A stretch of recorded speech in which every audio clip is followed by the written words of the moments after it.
Well, Steve, we've just visited that brother and sister and their 2 children in their tiny little room. Can you just describe it to us? Well, we used to have a caravan which we went on holiday with, and I have to say the caravan was bigger than their flat. They've just got this small room there. They keep it very clean. They look after it very well. There's a kitchen is at one end, the bed is in the living room, and there's a tiny little bathroom and toilet off at the side there. And you can imagine being cooped up in there and really depressed there. But the point is, this family with 2 young boys there are so happy to have found the truth there, that they're passionate about it. They want to share the gospel there, and it's quite clear that it's just transformed their lives there. They're full of hope, they're full of wanting to share and look for every opportunity. We spent most of the time thinking about what subjects would attract people to the gospel. Could we talk about climate change? Could we talk about drugs? Could we talk about problems in the world? Whatever it was, they're looking for opportunities. I've come away being humbled by their enthusiasm for the gospel there. And how many square metres would you say that room is where they're living? I mean, they don't have any, they've only got the one room with the kitchen and...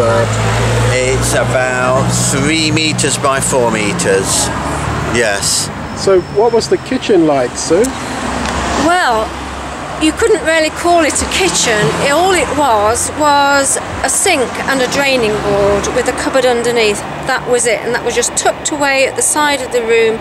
And then just the door adjacent to that was just it was a shower and a toilet, but no basin, so you had to come out to wash your hands after you'd had a shower.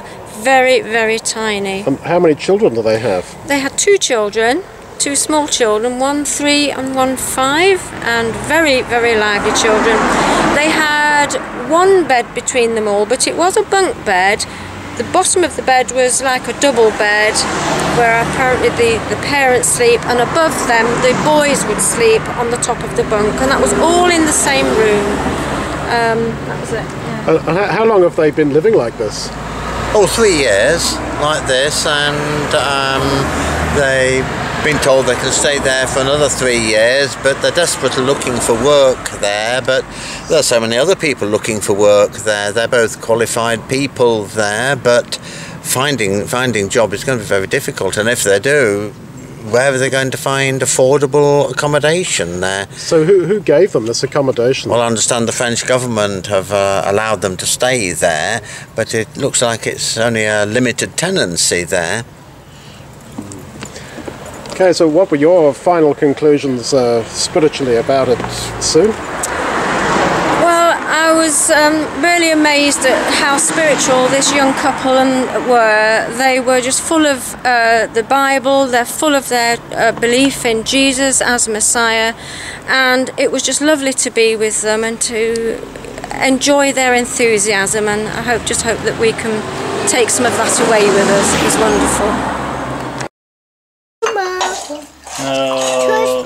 Сколько языков я сделал? 20. 20? Не знаю. Да? Я.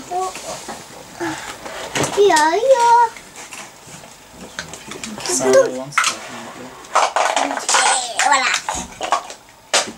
Like read 5 down to 59. Would you like to read that for us?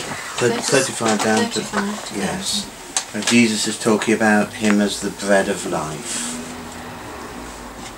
Then Jesus declared, I am the bread of life. He who comes to me will never go hungry, and he who believes in me will never be thirsty. But as I told you, you have seen me, and still you do not believe. All that the Father gives me will come to me, and whoever comes to me I will never drive away. For I have come down from heaven not to do my will, but to do the will of him who sent me.